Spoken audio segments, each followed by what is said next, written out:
हिमालय की ऊंचाइयों पर एक जगह है, केदारनाथ मंदिर।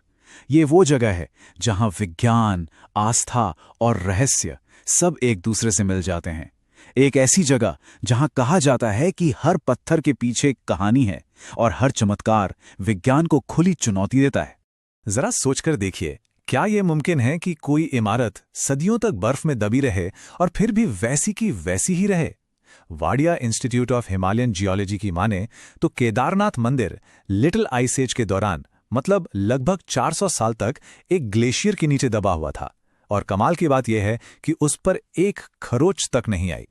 और फिर साल 2013 की वो भयंकर बाढ़ जब सब कुछ तबाह हो गया, तब मंदिर के ठीक पीछे लगभग 30 टन की एक बहुत बड़ी चट्टान पता नहीं कहां से आके रुक गई।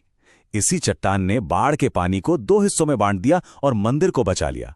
आज लोग इसे भीमशिला कहते हैं।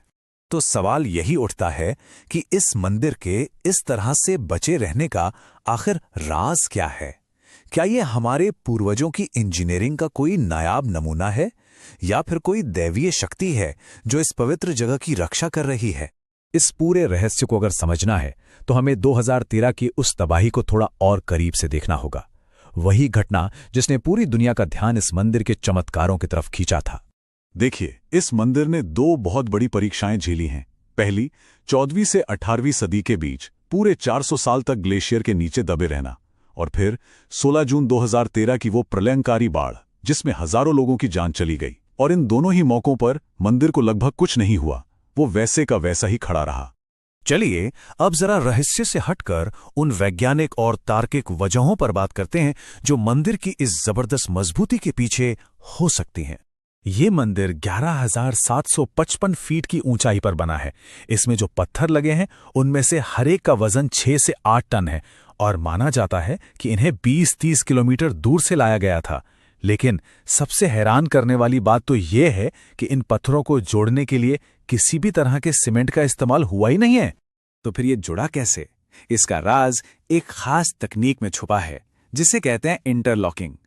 इसमें होता यह है कि पत्थरों को इतनी सटीकता से काटा और तराशा जाता है कि वे एक दूसरे में फिट हो जाते हैं, बिल्कुल पहेली के टुकड़ों की तरह।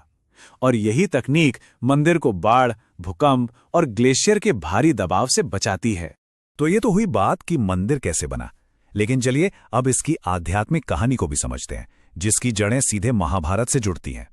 कहानी ये है कि महाभारत युद्ध के बाद पांडव अपने पापों से मुक्ति पाने के लिए भगवान शिव को ढूंढ रहे थे। शिव जी उनसे नाराज थे, तो उन्होंने एक बैल का रूप ले लिया। लेकिन भीम ने उन्हें पहचान लिया और जैसे ही बैल जमीन में धंसने लगा, भीम ने उसकी कूबड़ को पकड़ लिया। वही कूबड़ बाद में एक त्रिकोण के आकार के पत्थर में बदल गया। और आज भी केदारनाथ में उसी त्रिकोणीय आकार के पवित्र शिवलिंग की पूजा होती है, जो पांडवों की उस कथा की सीधी निशानी है। अच्छा, चलिए इंजीनियरिंग और कथाओं से वापस उन घटनाओं पर चलते हैं जो सच में विज्ञान की समझ से एकदम परे हैं और पूरी तरह से आस्था के दायरे में आती हैं। मंदिर साल में 6 महीने के लिए बंद रहता है। उस दौरान वहां का तापमान -20 डिग्री तक चला जाता है और गर्भगृह को पूरी तरह से सील कर दिया जाता है। इसके बावजूद 6 महीने बाद जब दरवाजे खुलते हैं तो अंदर जलाई गई अखंड ज्योति जलती हुई मिलती है। और सिर्फ इतना ही नहीं, जब मंदिर के कपाट खुलते हैं तो वहां ताजे फूल और बेल पत्र भी मिलते हैं। ऐसा लगता है मानो किसी ने अभी अभी सुबह की पूजा की हो। अब 6 महीने के सन्नाटे के बाद ये कैसे हो सकता है? ये आज भी एक बहुत बड़ा रहस्य है। अब जरा एक कदम और पीछे हटते हैं और बड़े पैमाने पर देखते हैं कि कैसे केदारनाथ सिर्फ एक मंदिर नहीं, बल्कि पवित्र जगहों के एक बहुत बड़े, एक कॉस्मिक अलाइनमेंट का हिस्सा है। एक बहुत ही चौंकाने वाला सच ये है कि भारत के कई बड़े शिव मंदिर एक ही देशांतर रेखा यानी 79 डिग्री लॉन्गिट्यूड पर बने हुए हैं।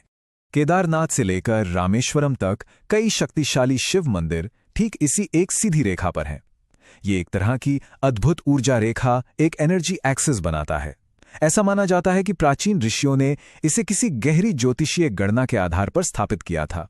पूरी दुनिया में इस कॉन्सेप्ट को ले लाइन्स कहते हैं, यानी पवित्र स्थान ब्रह्मांडीय ऊर्जा की सीधी रेखाओं पर बनाए जाते हैं।